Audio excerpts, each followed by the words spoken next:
Hello everyone, welcome to our channel all about BMA. तो आज का हमारा टॉपिक है वो समास है। तो स्टार्ट करते हैं। अभी सबसे पहले समास समास जो है वो बहुत ज़्यादा इम्पोर्टेंट टॉपिक है। और वो हमारे सिलेबस में जो है संस्कृत के वो 15 मार्क्स के लिए। तो बहुत ज़्यादा इम्पोर्टेंट है। संधि भी अपना 15 मार्क्स के लिए ही है। और फिर उसके बाद इसमें दो जो समास है, तत्पुरुष और अव्ययीभाव, वो दोनों 5-5 मार्क्स के लिए है। और द्वंद्व समास और बहुव्रीहि समास वो पांच, दोनों मिला करके 5 मार्क्स के लिए। ठीक है।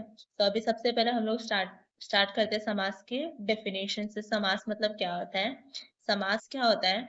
समसनम समासः, मतलब इसका अर्थ क्या लिया गया है? संक्षेप। तो संक्षेप मतलब क्या होता है कि किसी भी चीज को कंप्रेस करके लिखना मेनली। तो जैसे कि अगर मुझे कोई दो शब्द बोलना होगा तो उसको कंप्रेस करके बोलना, मतलब लैंग्वेज को इजी करना और कम से कम शब्दों में बोलना। ये समास का यहाँ पे समास इसलिए हम लोग यूज करते हैं। जैसे कि अगर मुझे बोलना, जैसे कि हम लोगों ने संधि में क्या देखा था? तो संधि में देखा था कि कोई भी शब्द को संक्षेप करने के लिए, उसको कंप्रेस करने के लिए हम लोग संधि का यूज करते हैं, ताकि वो कम से कम शब्दों में ज्यादा से ज्यादा बोल सके। तो वैसे ही समास का भी वैसे ही है। ठीक है। कि कम शब्दों में हम लोग को ज्ञान जो है उसकी पूरी प्राप्ति हो, इसके लिए हम लोग यहाँ पे समास जो है वो यूज करते हैं। तो अभी सबसे पहले अगर हम लोग देखें कि समास शब्द का निरुक्ति कैसे हुआ था। सम उपसर्ग के साथ अस धातु और य प्रत्यय आकर के जुड़ा, तब जाकर समास की जो है वो निरुक्ति हुई है। मतलब ऐसे करके समास जो है वो निर्माण हुआ है। समधातु सम उपसर्ग के साथ अस धातु और उसके साथ घ न्य प्रत्यय आकर के मिला, तब जाकर समास शब्द का जो है वो निरुक्ति हुआ है। उसके बाद अगर हम लोग नेक्स्ट देखें उसका परिभाषा समास का, तो क्या है? अनेक पदानाम एक परिभवनम समासः। एक से ज्यादा अनेक पद एकत्र आता है, अर्थपूर्ण नया संक्षिप्त पद तैयार होता है, उसी को समासिक पद कहते हैं। अभी समासिक पद किसको बोलते हैं? तो जहाँ पे क्या होता है, एक से ज्यादा पद जो है, अनेक पद आकर के क्या होते हैं? एकत्रित होते हैं।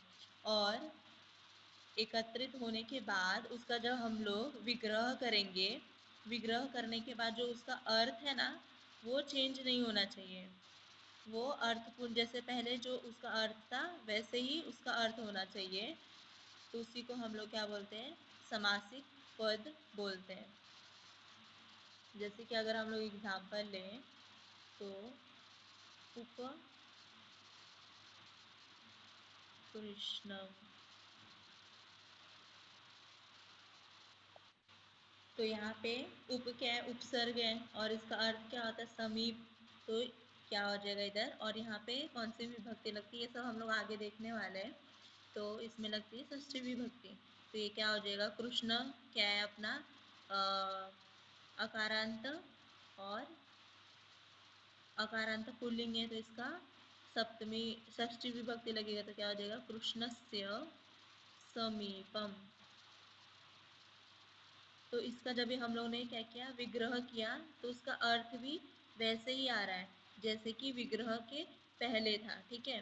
तो यहाँ पे वही बताया कि अर्थपूर्ण जो संक्षिप्त वाक्य है वो अर्थपूर्ण बनना चाहिए। विग्रह होने के बाद भी या तो विग्रह से पहले भी, दोनों का मीनिंग क्या हो? सेम होना चाहिए। उसको ही हम लोग समासिक विग्रह बोलते हैं। तो अभी फिर उसके बाद नेक्स्ट देखें तो समास कितने टाइप्स के हैं। तो समास जो है वो मेनली 4 टाइप्स के हैं। तो इससे पहले तत्पुरुष, बहुव्रीहि, द्वंद्व समास और अव्ययीभाव। ठीक है। तत्पुरुष का वेटेज जो है वो 5 मार्क्स का है। अव्ययीभाव का भी वेटेज 5 मार्क्स का है, और ये दोनों का मिला करके 5 मार्क्स का है। ठीक है। और ये दोनों जो समास है वो काफ़ी ज़्यादा लेंदी है। और उसके बाद तत्पुरुष के फिर से दो और भेद है। सबसे पहले कर्म धारय और द्विगु समास। अभी सबसे पहले हम लोग देखने वाले हैं द्वंद्व समास।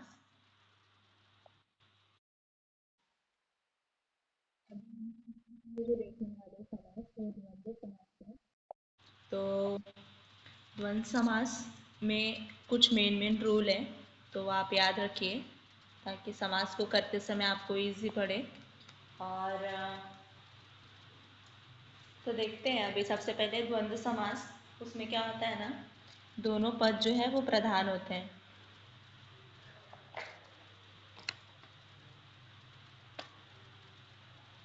दोनों पद प्रधान मतलब जैसे कि राम और लक्ष्मण, तो ये दोनों पद क्या है, दोनों के दोनों प्रधान है। ठीक है, प्रधान इन द सेंस ऑफ कि दोनों का अर्थ होता है, तो राम का भी कुछ तो भी अर्थ है और लक्ष्मण का भी कुछ तो भी अर्थ है। वैसे अगर हम लोग देखें अवयव भाव में, जैसे कि उपकृष्णम, तो इसमें क्या है, उप का जो है ये उपसर्गी है, तो यहाँ पे इसका एक ही पद जो है वो प्रधान होता है। बट अगर हम लोग द्वंद्व समास में देखें तो यहाँ पे सिर्फ कृष्णम जो है शब्द वो प्रधान है ना, इसका प्रधानता नहीं है, मतलब इसकी डोमिनेंस नहीं है। बट यहाँ पे क्या है, पूर्व पद और उत्तर पद दोनों का ही प्रधानता है और दोनों के ही अलग अलग अपने अर्थ हैं। फिर उसके बाद इसका एक सूत्र है च अर्थे द्वंद्व, मतलब कभी भी जब ये समास करते समय उसमें हम लोग को क्या, हम लोग ऐड करते हैं तो च का जो है वो यूज़ करते हैं। च का मतलब क्या होता है और, तो इसमें ये समास करते समय द्वंद्व समास हम लोग च का प्रयोग करते हैं। फिर उदाहरण में जैसे कि लिया हुआ है राम लक्ष्मणौ, रामः च लक्ष्मणाः च, तो यहाँ पे च का यूज़ ऐसे किया हुआ है।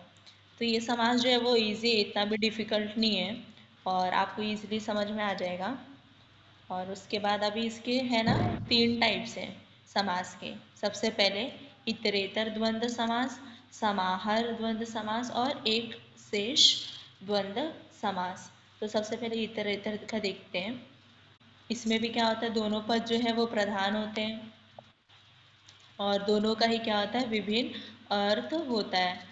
समान अर्थ भी होता है कभी कभी। और एक और चीज़ यहाँ पे ये याद रखिए, आपको ये समास करते समय आपको ऐसे याद रखना है, इसमें दो पद रहा ना तो हम लोग द्विवचन लगाएंगे, और दो से ज़्यादा पद रहा तो बहुवचन लगाएंगे। जैसे हम लोग ने राम, रामौ, रामः, रामः प्रथमा, ऐसा विभक्ति होता है ना। तो यहाँ पे क्या करते हैं, जैसे कि द्विवचन रहा मतलब वहाँ पे दो पद प्रधान है और दो वचन है, तो हम लोग उसमें जैसे दो पद रहा तो द्विवचन लगाएंगे और दो से ज़्यादा पद रहा तो बहुवचन लगाएंगे। अब इसमें पुरुष और स्त्री कैसे डिसाइड करेंगे, जो शब्द उत्तर पद में रहेगा उसको देख करके हम लोग जो अंतिम पद होगा उसी के अनुसार लिंग डिसाइड होता है। जैसे कि जो लास्ट में रहेगा, जो उत्तर पद में रहेगा, उसी को देख करके हम लोग डिसाइड करेंगे कि कौन सा लिंग का हम लोग को वचन लगाना है। जैसे स्त्रीलिंगी माला, माले, माला प्रथमा, तो वैसे जो लास्ट में शब्द रहेगा उससे हम लोग लिंग का पता करेंगे। तो आई होप यहाँ तक आपको सब क्लियर होगा। अगर कुछ कंफ्यूजन भी है तो एग्जांपल लेकर के आपको और भी क्लियर होगा। जैसे कि एक एग्जांपल लेते हैं, उसमें क्या दिया हुआ है, राम लक्ष्मणौ, है ना। तो यहाँ पे आप लोग देख सकते हैं कि लक्ष्मण क्या है, तो पुल्लिंग है, और इसमें कौन सा फिर अकारांत पुल्लिंग हुआ। अकारांत पुल्लिंग में कितने लोग हैं, यहाँ पे दो लोग हैं, दो पद है, तो हम लोग इसका क्या करेंगे, द्विवचन लगाएंगे। और द्विवचन लगाएंगे तो अभी हम लोग ने ऊपर देखा कि रामः रामौ, रामौ होता है, तो यहाँ पे क्या हो गया है, और किसका हम लोग कर रहे हैं, तो जो उत्तर पद में है, जो लास्ट में, उससे डिसाइड कर रहे हैं। तो लक्ष्मण का क्या हो जाएगा, लक्ष्मणौ। आई होप आपको ये समझा कि यहाँ पे हम लोग लास्ट वाले पद का देख करके डिसाइड करते कौन सा लेंगे। और कितने लोग हैं यहाँ पे, 2 लोग हैं, तो इसके लिए द्विवचन लगाएंगे। और राम जो, अरे लक्ष्मण जो है वो अकारांत पुल्लिंग है, तो उसका द्विवचन क्या हो जाएगा, लक्ष्मणौ। तो लक्ष्मणौ हो गया। और फिर इसका विग्रह करते समय हम लोगों ने देखा था कि च ऐसे जोड़ना है, तो ये क्या हो जाएगा, रामः च लक्ष्मण लक्ष्मणः च। ठीक है, तो आई होप आपको ये एग्जाम्पल समझा। अभी नेक्स्ट देखते हैं और भी एग्जाम्पल। इसमें क्या है, राम लक्ष्मण भरत शत्रुघ्नाः। तो यहाँ पे क्या है, शत्रुघ्न, और शत्रुघ्न क्या है, पुल्लिंग है ना। बट यहाँ पे आप लोग देखे होंगे कि यहाँ पे मऊ नहीं लगाए, क्योंकि क्या होता है, रामः रामौ रामाः प्रथमा, है ना। तो ये क्या है, रामाः, इसके लिए रामा है यहाँ पे, तो ये क्या हो जाएगा, इसका बहुवचन लगेगा। कितने लोग हैं, 2 से ज़्यादा लोग हैं, तो यहाँ पे क्या हो जाएगा, शत्रुघ्नाः। जैसे रामः वैसे शत्रुघ्नाः। ठीक है, तो और इसका विच्छेद करते समय कैसे लिखेंगे, रामः च लक्ष्मणः च भरत च शत्रुघ्न शत्रुघ्नः च। तो आई होप समझा होगा आपको। अभी नेक्स्ट एग्जाम्पल देखते हैं, माता च पिता च, है ना। तो पिता, अभी सबसे पहले हम लोग देखेंगे कितने लोग हैं, तो यहाँ पे 2 ही लोग हैं, तो द्विवचन लगाएंगे। द्विवचन लगाएंगे तो किसके देख करके डिसाइड करेंगे, तो जो लास्ट पद होगा, तो ये क्या हो जाएगा, ऋकारांत पुल्लिंग का है ये। तो पितृ से पिता आया है, तो पिता एक वचन हुआ, और पितरौ क्या हो जाएगा, द्विवचन हो जाएगा। तो ये क्या हो गया यहाँ पे, माता पितरौ। फिर अभी नेक्स्ट एग्जाम्पल देखें, तो हरि हरिः च हरं च।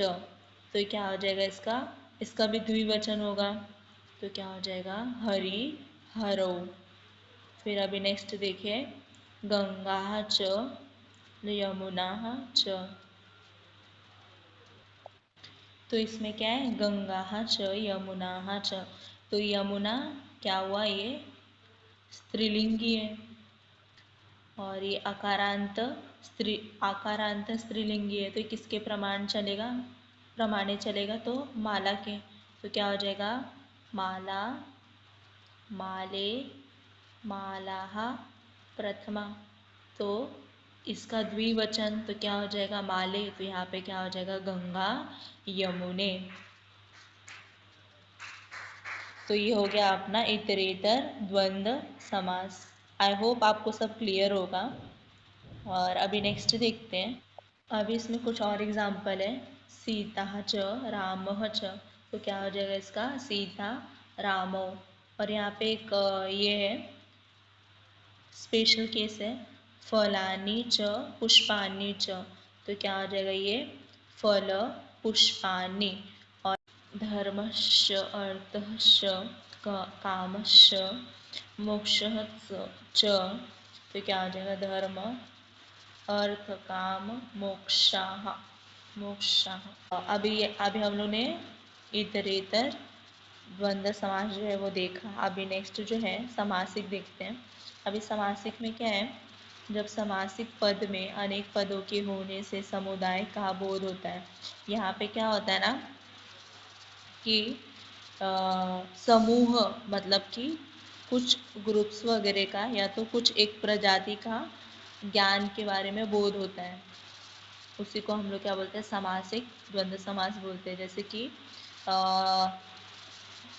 मनुष्य प्रजाति के बारे में सिर्फ बात करें तो क्या हो जाएगा, वो समासिक ही हो गया। जैसे अगर कुत्ते की प्रजाति के बारे में बात करें तो वो भी क्या हो जाएगा, समासिक द्वंद्व समास के अंदर आएगा। कुछ एक पर्टिकुलर प्रजाति के बारे में बात करना, या तो एक पर्टिकुलर चीज़ों के बारे में बात करना, उसको हम लोग क्या बोलते हैं, समासिक पद बोलते हैं। तो वैसे ही समासिक द्वंद्व समास है। और यहाँ पे एक और चीज़ है कि यहाँ पे क्या होता है, नपुंसकलिंगी एक वचन। हमेशा क्या रहता है ये, यह सदैव नपुंसकलिंगी एक वचन में रहता है।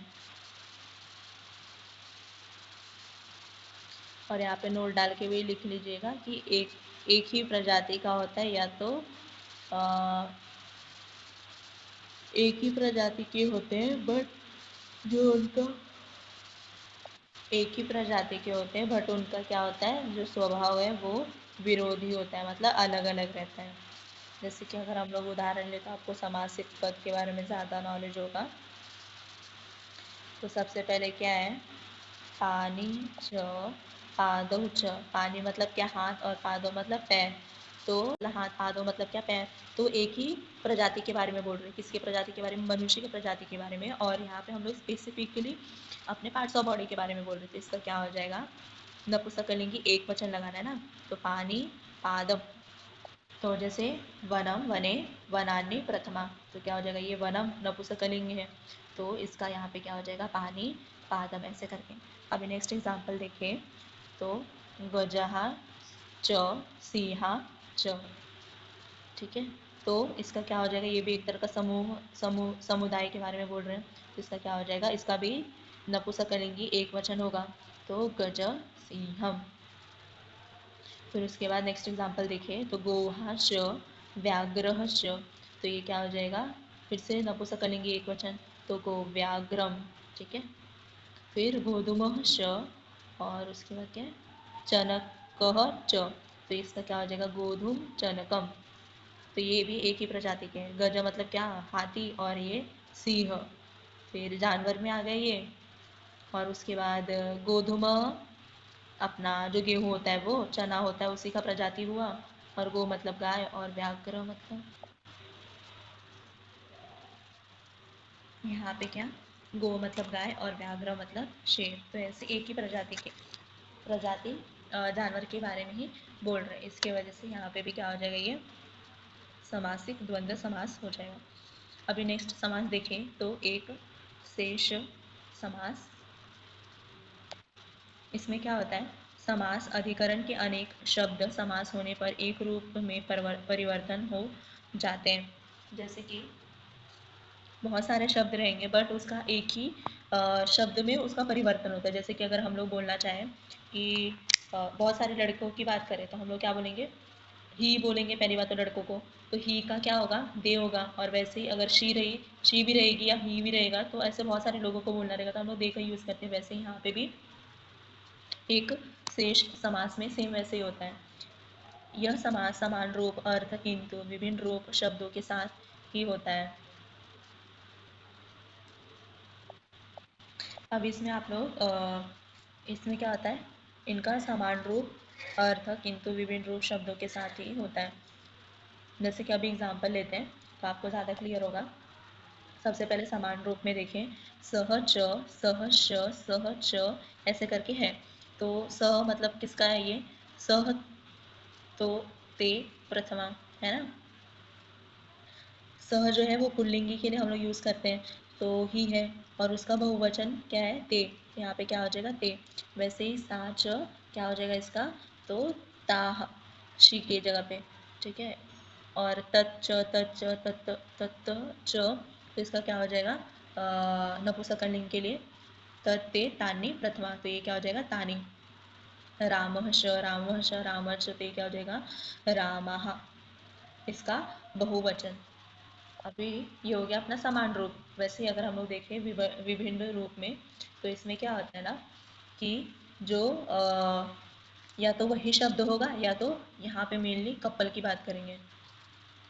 तो कपल की बात करें तो उनको एक ही कंसिडर करके उनके लिए एक ही शब्द बोला जाता है विभिन्न रूप में। जैसे हंसी च हंसः च, तो हंसी फीमेल है और हंस क्या है, मेल है, तो इसका क्या हो जाएगा, बहुवचन हो जाता है। और क्या हो जाता है, इसका क्या हो गया, यहाँ पे द्विवचन हो गया, तो हंसी च हंसः च, द्विवचन हुआ, तो इसका रामः रामौ, तो इधर क्या हो जाएगा, हंसौ। वैसे ही इधर पे पुत्रा च दुहिता च, तो क्या हो जाएगा, पुत्रा। वैसे ही माता च पिता च, तो क्या हो जाएगा, पितरौ। तो यहाँ पे विभिन्न में हम लोग मेनली उनके कपल के बारे में ही बात करते हैं। तो ऐसे आप कपल या तो ऐसे कपल के बारे में ही बात करते हैं, तो ऐसे आप लोग आइडिया लगा सकते हैं। और समासिक के विभिन्न का ये हो जाएगा।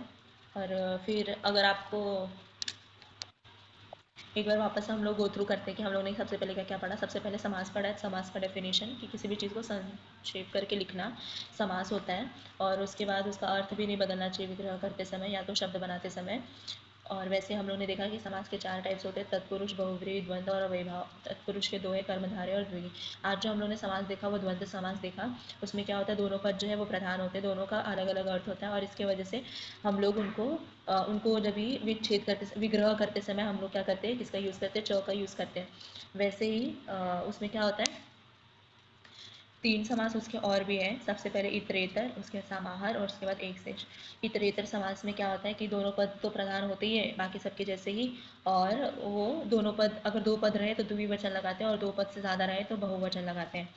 तो अभी सबसे हम लोग ने एग्जाम्पल वगैरह देखा कि यहाँ पे क्या है, 2 पद है तो इसलिए हम लोग ने दूसरा पद का द्विवचन लगाया, रामो। और वैसे यहाँ पे 2 से अधिक है तो हम लोग ने बहुवचन लगाया, रामः, तो शत्रुघ्नः, ऐसे करके। फिर उसके बाद हम लोगों ने नेक्स्ट समास जो देखा वो समासिक द्वंद्व समास देखा। तो उसमें क्या है ना, एक ही प्रजाति के बारे में बात करते हैं या तो उनके विरुद्ध प्रजाति के बारे में बात करते हैं। तो यहाँ पे हम लोगों ने एग्जाम्पल वगैरह देखा और इसमें क्या क्या लगता है, तो हमेशा नपुंसकलिंग एक वचन लगता है, तो ये भी याद रखिएगा।